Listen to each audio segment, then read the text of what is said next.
자, 오늘 이 시간에는 여러분과 함께 교회에 대해서 좀 이야기를 좀 나누고자 합니다. 왜냐하면 저희가 이제 이번 돌아오는 주일날 금요일부터 이제 수련회를 가는데, 수련회 주제가 우리가 하나 되어 일어서자라는 제목을 가지고 수련을 하지 않습니까? 그래서 우리가 하나 되어 일어나는 일들을 하기 위해서 먼저 교회론을 같이 이야기를 하면서 어떻게 하면 우리가 교회로서 하나 될 수 있을까, 다시 한번 하나 되는 교회, 어떤 교회일까 생각해보는 그리고 결단하는 시간이 되었으면 좋겠습니다. 그래서 오늘 이 설교를 통해서 계속 연이어서 또 우리 강사 목사님 통해 주시는 다시 일어나는 그런 예배, 그런 은혜 있는 시간이 되기를 소망하면서 오늘 말씀을 전하겠습니다. 초등학교 6학년 때입니다. 여러분 다 초등학교 시절을 겪었을 것이라 생각하는데요. 제가 초등학교 6학년 때 반이 굉장히 많았습니다. 한 반에 한 5, 60명 되었고 11반까지 이렇게 있었습니다. 자, 그런데 저희 반에 공교롭게 전교에서 가장 이쁜 여학생이 하나 있었습니다. 그래서 모든 남학생들이 주변에 이렇게 있었습니다.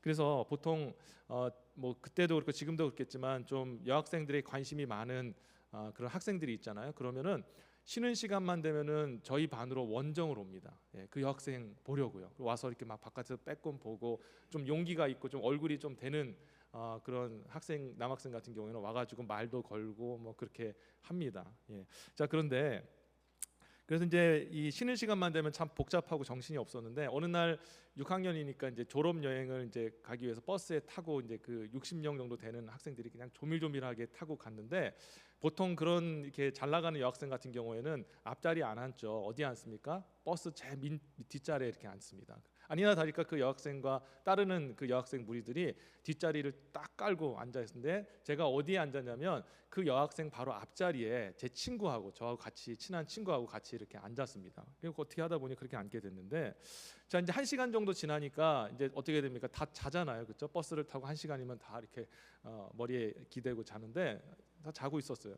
근데 뒤에서 그 제일 뭐 소위 이쁘다고 하는 그 여학생과 친구들이 담소를 나누는데 제 귀에 딱 뭐가 들렸어요. 무슨 얘기를 하냐면, 우리 반 남학생들 못생긴 순서부터, 못생긴 랭킹을 찾아보자, 그렇게 해가지고 얘기를 한 겁니다. 그러니까 한 30명 정도 됐기 때문에 보통은 이제 랭킹을 하게 되면은 잘생긴 애도 얘 빼고 이렇게 해가지고 우리 반에 최고 잘생긴 애는 누구야 하면서 1등이 이제 잘생긴 애잖아요. 근데 요번에 이 얼굴 품평에는 못생긴 애가 1등이기 때문에 나중에까지 남아있으면 안 됩니다. 초반에 불려야 되는데 30명 정도 되는데, 저도 궁금하잖아요. 나는 어떻게 보일까라는 생각이 들어가지고 자는 척하면서 귀는 열어놓고 들었는데 초반에 안 나와요. 예, 초반엔 그래도 1등은 아니라고 저도 알고 있었습니다. 1등은 아니야. 근데 그래도 한 10명 정도 그 수준 안에 들어가지 않을까라는 생각했는데 안 들립니다. 20번째 아이들이 했는데도 안 들려요. 마음이 초조해집니다. 10명 남았습니다. 10명, 9명 줄어들고 나서 탑3 남았습니다. 잘생긴 거 아니고요, 못생긴 거 탑3입니다. 근데 그때까지 제 이름이 불리지 않았어요. 너무나도 참 힘들더라고요. 자, 그런데 그래도 세 번째 3등은 해야 되지 않겠냐 그 생각을 하고 있었는데, 세 번째도 이름 안 부르는 겁니다. 두 번째 탑2에 나온 거예요. 왜 이렇게 좋아하세요? 제가 그 정도는 아닌데, 거울을 봤을 때 그 정도는 아닌 것 같은데 탑2에 남아가지고 그러면서 이제 마음이 좀 그랬는데, 제 옆에 친구가 하나 있었는데 그 친구 저하고 그 둘만 남은 겁니다. 근데 그 아이들이, 그 여자아이들이 저희들이 앞에 있는 거를 아는지 몰랐는지, 앞에 있었으면 그런 얘기 안 했을 텐데, 그러고 나서 불렀는데 제가 몇 등 했을까요? 1등 하라고 얘기하지 마세요. 시험 들 거니까요. 2등 했어요. 2등 했는데, 자, 그것도 참 괴롭고, 옆에 자고 있는 이 친구는 지금 자고 있는데 1등 됐습니다. 그래가지고 좀 불쌍하더라고요. 넌 뭔 죄가 있길래 이렇게 1등을 했냐, 그런 생각이 들어가지고 좀 안타까웠습니다. 자, 근데요, 13살짜리 이제 우리 학생들도 있지만 참 사춘기잖아요, 그렇죠? 저도 그때 사춘기였는데 그 얘기가 참 마음에 비수처럼 꽂히더라고요. 꽂히면서 내가 그렇게 못난 사람이었나, 그런 생각이 들고, 얼굴 좀 못생길 수도 있고, 뭐 결혼했지 않습니까? 저 결혼했는데, 근데 이 사람을 외모로 평가하는 그런 모습을 보면서 어린 나이에 그건 아니지 않나, 그 사람이라는 거, 그 존재 자체를 우리가 중요시 여겨야 되지 않는가라는 생각을 하게 되었습니다. 자, 그런데요, 이렇게 사람을 외모로 평가하는 그런 어떤 조건을 가지고 평가하는 것들이 시간이 지났는데 없어질 줄 알았는데, 초등학교 학생들의 그냥 객기라고 생각했지만 중학교, 고등학교, 대학교 점점 사회에 진출 가까워지면 가까워질수록 더 심해지는 것을 경험하게 되었습니다.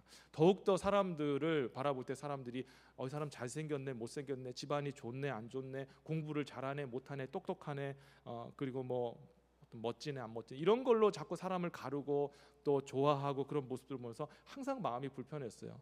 그래서 저는 좀 대학교 다닐 때 조별 발표 수업을 하게 되면은, 보통은 조별 발표 조 짜세요 그러면 어떻게 됩니까? 서로가 막 눈치를 보면서 쟤 똑똑해 보여, 쟤 뭔가 레포트 발표 잘할 것 같아, 파워포인트 잘 만들 것 같아, 그런 친구들끼리 서로 짝을 하지 않습니까? 근데 저는 기다렸어요. 뒤에서 쫙 기다렸어요. 왜 기다렸을까요?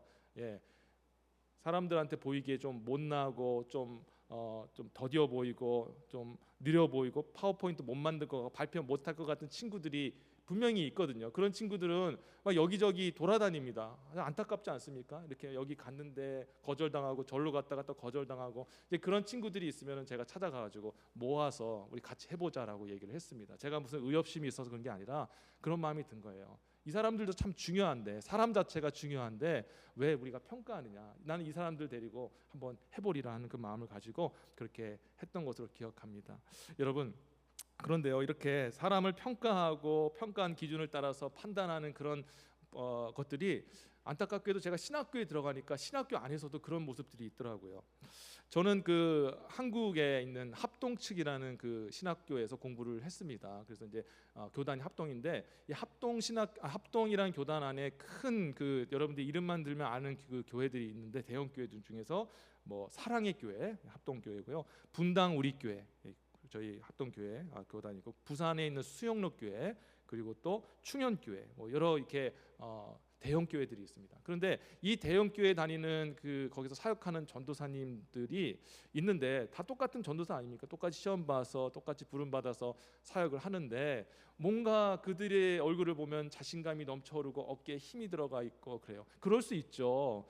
들어가기 힘들고 많은 그런 까다로운 과정을 거쳐서 그런 대형 교회 부교육자로 들어가게 되는데 자부심이 얼마나 좋겠습니까? 인정해요. 그런데 문제는 뭐냐면, 이분들이 자기들만 어떤 그룹을 이루어서 뭔가 자기들만의 어떤 특권적인 대단한 어떤 그룹인 것처럼 그렇게 행동하면서 갈 때가 있었어요. 좀 위화감이 들었던 거죠. 같이 어울리고 같이 함께 손붙잡고 주님의 나라를 위해서 같이 협력해야 될 신학생들이 벌써부터 이렇게 그룹 지어 다니는 것들을 보면서 이건 아닌 것 같다라는 생각이 좀 들었습니다. 저희 또 신학교에서 공부하다 보면요, 이제 매일마다 채플이 있었습니다. 예배가 있었습니다. 그래서 아침 8시에 수업을 시작해가지고 새벽 예배도 있고요. 그다음에 아침 8시에 수업하고 10시까지 2교시를 마치면 10시부터 11시까지 채플을 드립니다. 채플을 드리는데, 그때 가끔씩 대형교회 목사님들이 오셔가지고 말씀을 전하시는데, 한 대형교회 목사님이 이렇게 말씀하셔요. 여러분들 이제 전도사님들이 이제 개척하실 것이고 또 목사님 안수 받으셔서 이제 교회를 개척하거나 부임할 텐데, 저희 교회 부흥한 방법을 알려드리겠습니다 하고 부흥의 비법을 알려주셨습니다. 뭐라고 말씀하셨냐면, 자, 비전을 가지셔야 됩니다. 좋죠. 비전을 가져야 되는데 이 비전을 구체화 시켜서 숫자화 시키십시오. 그래서 우리 교회의 비전은 이겁니다. 우리 교회는 10,000명의 성도와 1,000명의 평신도 리더를 세우는 것과 100명의 선교사를 파송하는 것과 10개의 분립교회 개척을 하는 것이 우리의 사명입니다. 우리의 비전입니다. 저와 우리 모든 당회와 우리 교육자들과 성도님들이 이 비전을 향해서 달려가고 있고 그 비전을 향해서 우리가 나아가고 있습니다. 그리고 이 결과가 우리 교회입니다 라고 말씀을 하신 겁니다. 그 얘기를 듣는데, 실제로 그 그런 교회를 이루시고 많은 부흥 성장을 한 교회 담임 목사님이 얘기를 하시니까 굉장히 마음에 와닿았어요. 그래서 저렇게 하는 거구나, 목회는 저거구나, 교회라는 것은 어떤 목적을 향해서 그 눈에 보이지 않는 그 영적인 그 비전을 구체화 실제화 시켜서 또 수량화 시켜서 그것을 향해서 달려가는 목적 지향적인 교회가 바로 교회구나라고 생각을 하고 그렇게 배우고 그렇게 갔습니다.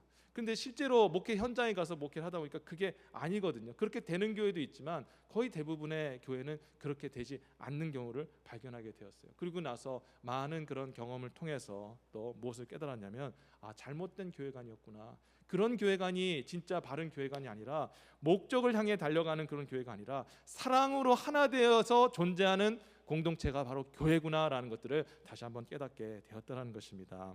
성도 여러분, 제가요 무역학과 출신이라서 경영학부에서 이 내용을 봤는데 깜짝 놀랐어요. 경영학 그 기업 경영의 원리에서 이런 책에 이런 내용이 있습니다. 자, 회사를 세우기 비전을 이루기 위해서 회사의 비전을 세우라. 비전을 숫자로 계량화하고 구체화시켜라. 계량화된 비전을 구체화시키기 조직을 구성하라. 조직원들이 그 목표를 향해서 목표에 이룰 수 있도록 평가하고 보상하고 책임을 물어라. 이게 경영학 개론에 나오는 어떤 책에 나오는 똑같은 내용의 구절입니다. 여러분, 제가 아까 말씀드렸던 한 목사님의 그 비전하고 많이 닮아 있지 않습니까? 여러분, 우리가 어느 날 보면은 이런 세상의 비즈니스적인 그런 어떤 비전과 방식들이 교회에 들어와서 이게 마치 교회의 목적이고 존재 이유고 이것을 잘하는 교회가 하나님 앞에 기뻐하는 교회, 하나님의 영광을 나타내는 교회라고 그렇게 우리가 믿고 살아갈 때가 많이 있지 않습니까? 많은 교회대 성도님들이 작은 교회보다 큰 교회 가기를 원하는 마음들이 있습니다. 왜냐하면 큰 교회 가면 가시적인 것들이 보이거든요. 무엇을 이루고 막 교회가 세워지고 뭐 건물도 지어지고 비전 센터 세워지고 또 뭐 여러 가지 눈에 보이는 가시적인 결과들이 보이기 때문에 뭔가 역사가 나타나는 것 같고 뭔가 이 교회가 살아있는 것 같은 그런 마음이 들기도 하죠. 그런데 여러분, 그게 하나님이 원하시는 성경적인 교회는 아니라는 거예요. 목표를 향해 나갈 우리가 또 필요도 있지만, 그러나 교회의 본질은 서로 다른 사람들이 함께 모여서 사랑으로 존재하는 것, 그게 바로 교회의 본질임을 다시 한번 믿으시기를 주님으로 축원합니다. 아멘. 목표를 향해서 나가는 거, 어떤 결과를 가시적인 결과를 이룰지 모르겠지만 목표를 향해 나가는 교회는 반드시 평가라는 과정을 겪을 수밖에 없고요.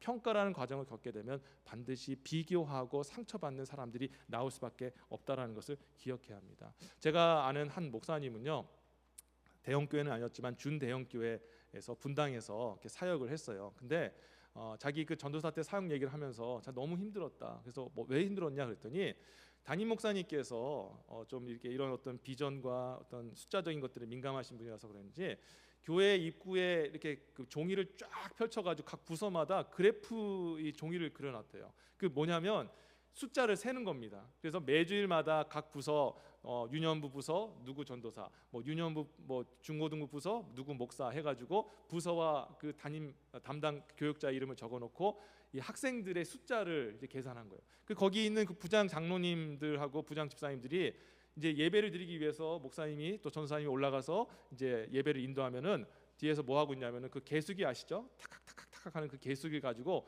세고 있는 거예요. 탁탁탁 하면서 저도 여러분들 뒤에서 이렇게 센다고 한번 생각해 보세요. 오늘 하나, 둘, 셋, 넷. 여러분 그걸 해가지고 그래프를 찍어가지고 나가는 거예요. 그러면서 어떤 일이 벌어졌냐? 이 그래프가 우상향으로 이렇게 쭉 계속 주식 뛰듯이 그렇게 올라가게 되면 보상을 받아요. 보너스도 받고. 그런데 만약에 이 우하향 곡선을 향해서 뭔가 떨어진다 그러면 어떻게 되느냐? 수석 목사님한테 찾아가지고 야단을 먹습니다. 당신 좀 정신 좀 차리라고. 자, 그리고 나서 여전히 지도를 받았는데도 떨어진다? 그럼 어떻게 되냐면 담임 목사님에게 불려가는 거예요. 담임 목사님 불려가지고 경고 먹습니다. 당신 똑바로 해라. 그러다가 그렇게 경고 받았음에도 불구하고 또 이 하향 곡선 그런다? 그러면 어떻게 했냐면 담임 목사님 불러다가 한 달 안에 짐 싸서 나가, 그렇게 얘기를 했다고 해요. 자기가 너무 힘들었대요. 이렇게 평가하는 교회, 매주일마다 장로님들이, 우리 장로님 그렇다는 얘기가 아니라 와가지고 딱딱딱딱하는 이 소리가 너무 머릿속에 맴돌아가지고 견딜 수가 없었다 그러면서, 그 교회에 실제로 유명한 교회입니다. 제가 이름을 말씀드리지만 부흥한 교회이고 지금도 여전히 큰 교회예요. 이런 어떤 부흥이라는 결과는 있을지 모르지만 그런 과정, 목적을 향해 나가다 보니까 상처받고 고통받고 아파하는 사람들이 많이 생기더라는 것입니다. 그게 과연 교회일까? 그런 교회, 그렇게 해서 많은 숫자를 일으키고 그리고 건물을 세우고 또 지경이 넓어지고 사역이 넓어진다고 해서 그게 아름다운 교회일까 생각해 보면 그건 아니다라는 것이죠. 왜냐하면 중요한 것은 어떤 목적의 성취가 아니라 사람, 바로 저와 여러분들이 중요하기 때문인 것이죠. 사랑하는 성도 여러분, 성경이 말하는 그런 공동체는요, 주님의 몸된 교회는요, 사랑의 공동체인 줄 다시 한번 믿으시기를 바라겠습니다. 아멘. 사랑으로 하나 되는 그런 공동체, 사랑 실현 공동체가 바로 교회인 거예요. 그럼 이 사랑 실현을 하기 위해서는 어떻게 해야 되느냐? 기본적으로 오늘 본문에 나와 있는데 용납과 용서가 함께하는 교회여야만 한다라는 것입니다. 13절을 다시 한번 보시겠습니다. 자, 누가 네게 혐의가 있거든 서로 용납하여 피차 용서하되 주께서 너희를 용서한 것 같이 너희도 그리하고라고 기록되고 있어요. 사도 바울이 오늘 하나님께서 원하시는 바른 교회가 어떤 교회냐라고 얘기했을 때 사랑으로 하나 되는 교회다라고 얘기하고 있어요. 근데 그 사랑으로 하나 되는 교회 되기 위해서 어떤 과정을 거쳐야 되냐면 서로 피차 용납하고 용서하는 과정을 거치라라고 말씀하고 있는 거예요. 심지어는 너희에게 혐의가 있는 사람이라 할지라도 용납하라 얘기하고 있습니다. 혐의를 받았다는 건 뭐예요? 실질적인 범죄를 저질렀다라는 겁니다. 피해를 입혔다라는 거죠. 피해를 입혀서 성도 안에 이 불편함과 또 힘든 그 어떤 관계가 있다 할지라도 그럼에도 불구하고 그것을 품고 나가는 공동체, 그게 바로 하나님이 원하시는 공동체다라고 이야기하고 있다라는 거예요. 성도 여러분, 용납은 뭘까요? 용납은 다 이렇게 털어가지고 야 고칠 거 고쳐, 해결할 거 해결해, 나한테 보상할 거 보상해, 그리고 나서 평안해지고 받아줄게, 그게 용납이 아니고요. 용납이라는 것은 문제 있는 그 상태 그대로를 덮어주는 겁니다. 그리고 가려주는 거예요. 불편한 것을 제거하지 아니하고 그대로 유지한 채 함께 가는 것을 뭐라고 얘기합니까? 용납이라고 얘기를 하는 거예요. 우리는 용서하는 공동체가 되어야 됩니다. 왜 용서해야 될까요?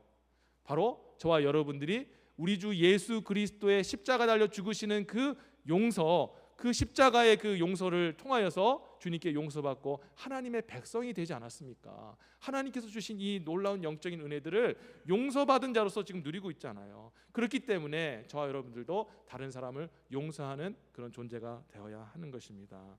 성삼위 되신 하나님의 이 관계가 교회의 원본이거든요. 이 교회라는 건 뭐냐면요, 이 삼위 하나님의 이 모습을 그대로 재현하는 것이 바로 교회입니다. 하나님은 어떤 분이세요? 여러분 잘 기억하세요. 하나님은 성부, 성자, 성령 하나님이 동일한 신성을 가지신 하나님이십니다. 그분들은 똑같은 하나님이세요. 성부 하나님, 성자 예수님, 성령 하나님 똑같이 동등하시고 거룩하신 하나님이십니다. 그분은 똑같은 신성을 나누고 계시죠. 그러나 우리 기독교 교리는, 참된 기독교 교리는 뭐냐면 똑같은 신성을 가지고 계시나 그 세 분 하나님은 다른 하나님이다, 다른 윗격을 가진 하나님이다. 그래서 우리는 삼위일체라고 얘기를 합니다. 그래서 성부 하나님 다르시고 성자 하나님 다르시고 성령 하나님 다르신 분이세요. 그의 모습과 또 형상과 그리고 하시는 일들과 그 모든 일들이 다르세요. 자, 그래서 이 세 분이 그렇다면 다르기 때문에 서로 부딪히고 반목하셨냐? 달라도 이 성부, 성자, 성령 하나님은 하나됨으로 사랑으로 존재하셨지 않습니까? 자, 예를 들어서 우리 구약은 누가 중심으로 사역하셨습니까? 바로 성부 하나님께서 세상과 우주의 주가 되셔서 이스라엘 백성들을 세우시고 인도하셨죠. 자, 그리고 나서 이제 예수 그리스도께서 오시는 시대가 되시자 우리 성부 하나님께서는 뒤로 물러가시고 예수 그리스도를 세상의 주님으로 세워주시고 예수를 통해서 세상의 구원을 성취하셨지 않습니까? 그리고 예수님께서 이 땅에서 사역을 감당하시고 부활 승천하신 후에 성령의 시대가 되자 예수님께서도 성령님께 그 모든 것들을 맡기시고 성령이 활동하실 수 있도록 그렇게 길을 열어주셨잖아요. 이렇게 삼위 하나님은 다른 하나님이시지만 서로 공경하시고 세워주시고 사랑 가운데 하나가 되셨다는 거예요. 여러분, 이게 바로 교회의 모습인 거예요. 우리가 쫓아가야 될 교회의 모습이다라는 것을 기억해야 합니다. 그렇기 때문에 삼위 하나님이 다르신 분이시고 다른 인격을 가지신 분이 사랑으로 하나 되셨기 때문에 참된 교회, 하나님 기뻐하시는 교회는 어떤 교회냐? 서로 다름이 함께 공존하면서 그 사람의 다름을 인정하고 같이 품고 용서하면서 나가는 것이 바로 교회다. 그것을 통해서 하나님이 영광을 받으시고 교회의 영광이 나타난다라는 것을 여러분이 기억해야 된다는 거예요. 교회는요, 다시 한번 말씀드리지만 목적지향적인 공동체가 아닙니다. 교회는 사랑지향적인 공동체예요. 목표가 어떤 결과가 중요한 게 아니라 교회는 그 존재가 중요하다라는 것을 여러분이 기억해야 합니다. 함께 같이 부딪히고 그리고 또 함께 같이 뭔가 어색하고 다른 것이 있다 할지라도 그것을 분석하고 쳐내고 깎아내리고 그리고 변화시켜서 가는 게 아니라 그냥 다른 모습 그대로 부딪히는 그 모습대로 그대로 용납하면서 가는 거, 이게 바로 하나님이 기뻐하시는 교회다라는 것을 여러분 기억해야 된다는 거예요. 평가는요, 목적지향적으로 가게 되면 당연히 평가하게 되었고요. 평가하게 되면은 사람의 영혼을 상하게 하고 죽는 일이 나타납니다. 하나님께서 이스라엘 백성들에게 율법을 주셨습니다. 613개나 되는 율법을 주셨습니다. 근데 그 율법을 주신 것은 처음에 의도는 그 율법을 이스라엘 백성들이 소유함으로 세상에 있는 그 어떤 사람도 이 하나님의 율법을 알지도 못했고 소유하지 못했습니다. 율법의 기능이 무엇입니까? 옳고 그름을 판별하는 거죠. 뭐가 정한지 뭐가 부정한지를 갈라져서 보여주신 것이, 기준을 정해주신 것이 율법입니다. 제가 예전에 한번 새벽 설교 때도 한번 말씀드렸지만, 거룩이라는 것은 내가 뭔가 죄가 없고 틈도 없고 그런 것이 거룩이 아니라 구별되었다라는 것인데, 세상과 저와 여러분들이 구별되었다라는 것이 무엇으로 구별되었냐면, 이스라엘 백성들에게 있어서는 바로 하나님의 거룩한 율법을 알고 있고 그 율법을 순종하고 있다는 것 자체가 이 구별되게 만들었던 겁니다. 그래서 하나님께서 율법을 주신 이유는 이스라엘 백성들을 세상과 구별하는 거룩한 백성 세우기 원하셨고요, 그 율법의 순종함을 통하여서 이스라엘 백성들을 구원하시는, 다시 말해 영생을 주시기 위해서 주신 거예요. 그러니까 하나님께서 이스라엘 백성들에게 율법을 주신 이유는 거룩하게 하시기 위하여서 영원한 생명을 주셔서 구원하시기 위해서 주신 거죠. 선한 의도로 주셨습니다. 근데 문제가 뭐냐면, 이 율법이 있는데 율법을 지키는 우리 인간이 죄성이 있어서 율법을 하나도 지키지 못하는 거예요. 그러다 보니까 율법이 어떤 율법이 돼버리고 말았습니까? 우리를 살리는 율법, 우리를 거룩하게 하는 율법, 우리를 구원하게 하는 율법이 어느 순간 보니까 우리를 판단하고 정죄하는 그런 율법으로 바뀌게 된 거예요. 하나님이 그렇게 바꾸신 것이 아니라 우리가 그 율법을 지키지 못함으로 인해서 정죄를 받게 된 거죠. 그 결과 어떻게 되었어요? 하나님은 어쩔 수 없이 이스라엘을 심판할 수밖에 없었고, 어쩔 수 없이 율법을 지키지 못하는 하나님 말씀에 떠난 자들을 심판하실 수밖에 없었던 겁니다. 그러나 하나님께서 저와 여러분들을 불쌍히 여겨주셔서 그 문제를 해결해 주셨지 않습니까? 어떻게 해결해 주셨습니까? 우리가 지키지 못했던 그 율법을 하나님의 아들 예수 그리스도에게 육신의 몸을 입히셔서 이 땅에 보내신 후에 우리를 대신하여서 그 율법을 지켜주게 하신 거예요.